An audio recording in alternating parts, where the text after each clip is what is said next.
Selamat bertemu kembali, Ibu Bapak dan Saudara semua. Shalom.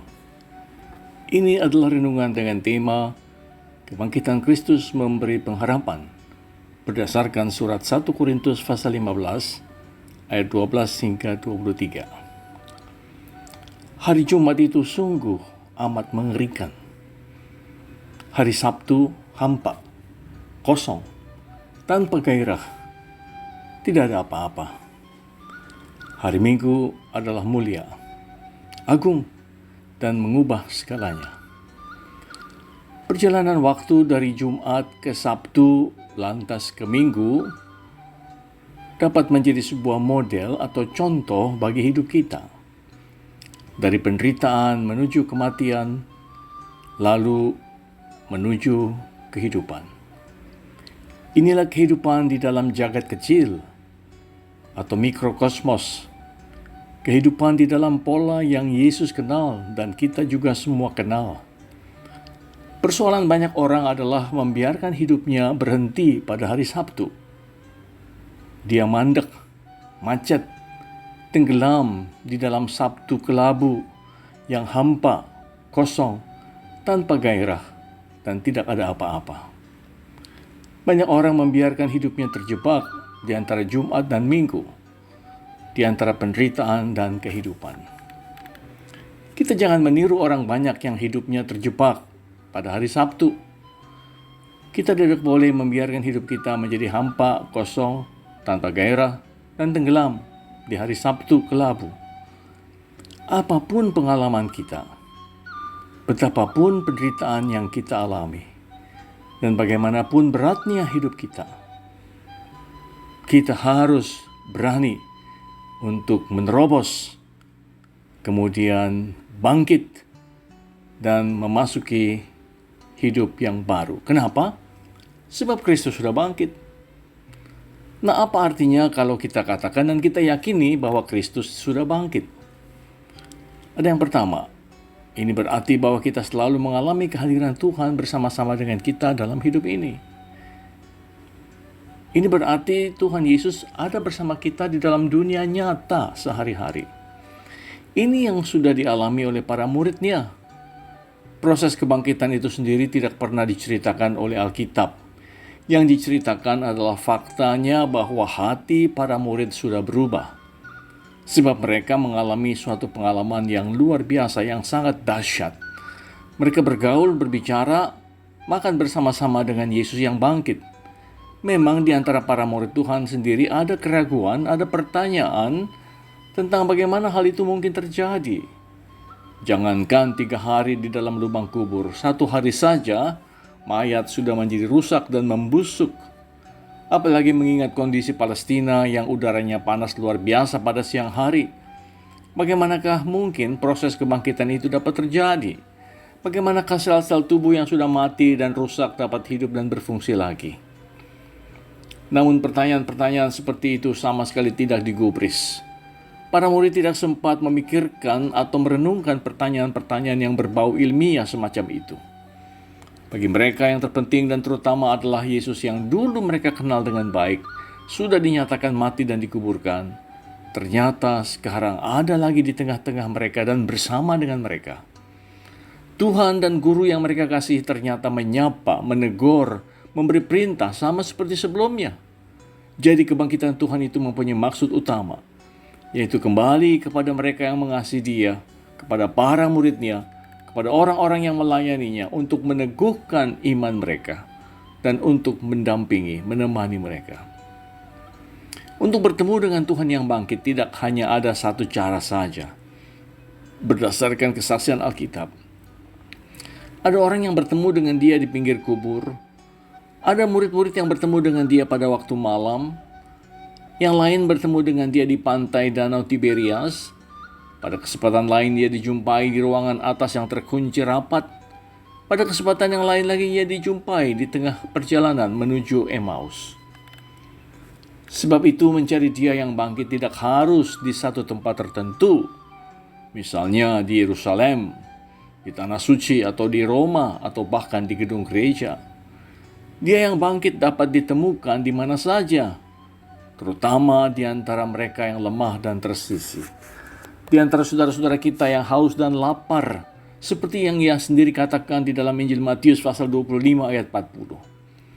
Tuhan yang bangkit itu juga ditemukan di dalam hati kita, hati saudara dan saya, yang mengakui Dia sebagai Tuhan dan Raja, yang menerima Dia sebagai Juru Selamat dan Penebus kita. Dengan kata lain, yang kita alami itu dapat berubah menjadi kehidupan. Lubang kubur dapat diatasi. Hari Sabtu yang kelabu berubah menjadi hari kemenangan. Rasa kecewa dapat mempunyai harapan kembali dan luka-luka dapat disembuhkan. Yang kedua, mengatakan bahwa Kristus telah bangkit itu berarti kita mendengar suaranya.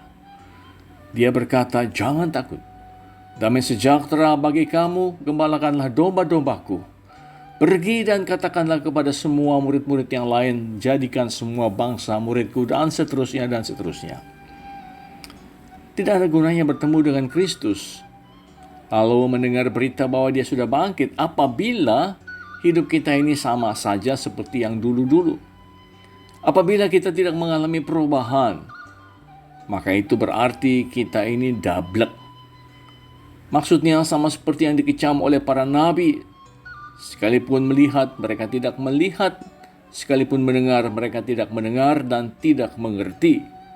Matius 13 ayat 13. Inilah sikap seperti patung yang mati, yang tidak dapat memberi reaksi terhadap apapun yang disampaikan kepadanya.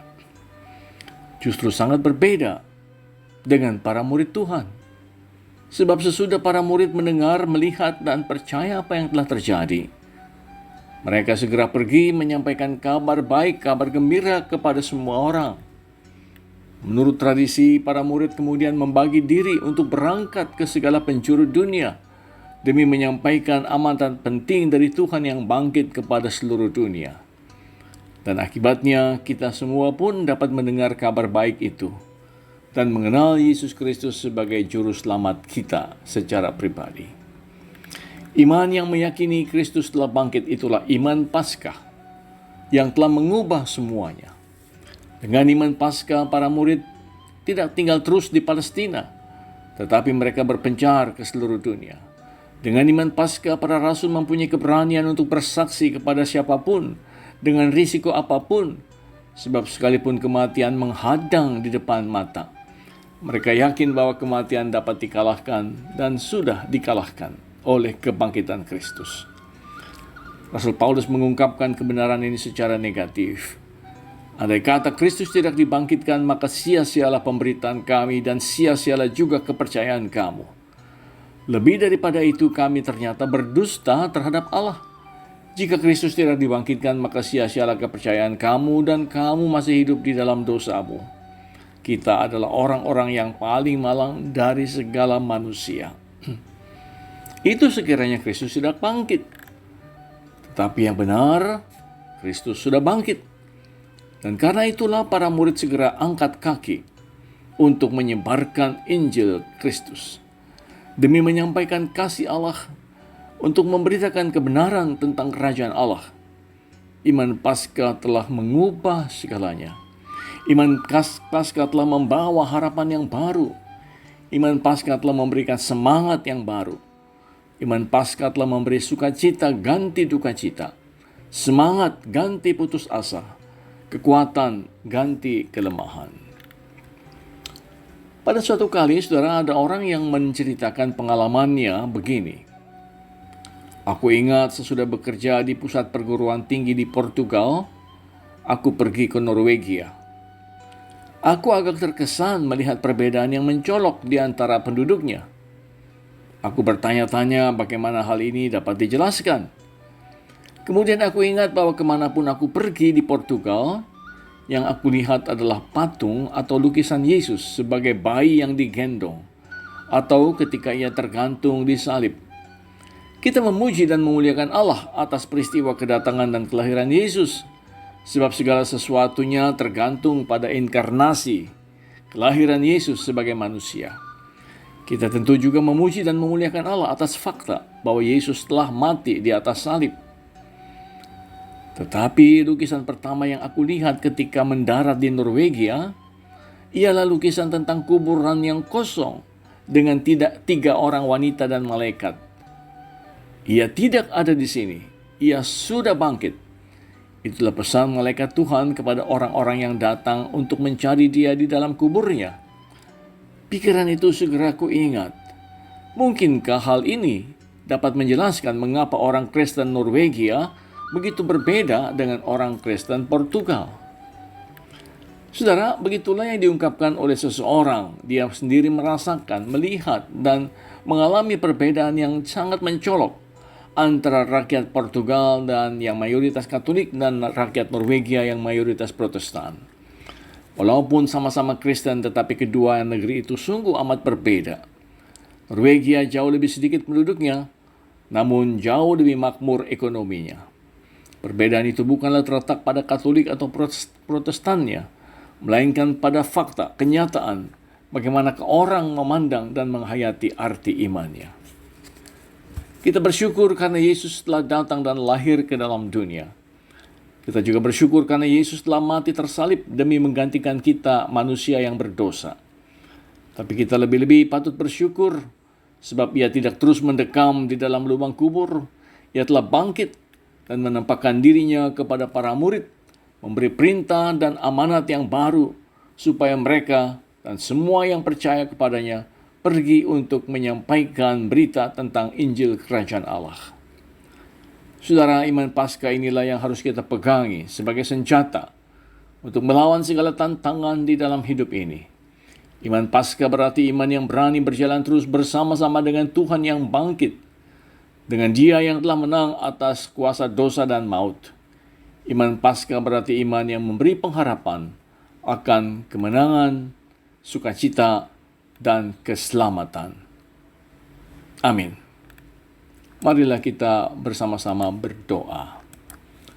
Dalam nama Bapa, Anak, dan Roh Kudus, kami bersyukur atas firman yang sudah kami dengar dan renungkan, ya Tuhan. Kami bersyukur sebab boleh kembali merayakan Jumat yang agung, memperingati kematian dan pengorbanan Tuhan Yesus Kristus di atas salib Golgota. Kami percaya bahwa kematiannya adalah untuk menyelamatkan dunia yang sudah jatuh ke dalam dosa dan berada di bawah penghukuman. Bapa, kami berdoa agar peristiwa kematian dan kebangkitan Kristus dapat diperingati dan dikenang oleh semua umat-Mu di seluruh dunia. Biarlah dunia kembali mengingat betapa besar pengorbanan-Mu demi keselamatan umat manusia. Kami terus berdoa agar Injil Kristus dapat terus disebarkan, supaya makin banyak orang yang mengenal Engkau dan mengalami kasih-Mu. Kami mau berdoa untuk semua gereja di muka bumi ini, agar tetap setia di dalam mengikut-Mu, di dalam melayani dan bersaksi tentang kasih-Mu kepada sesama. Tuhan, kami berdoa untuk bangsa dan negeri kami.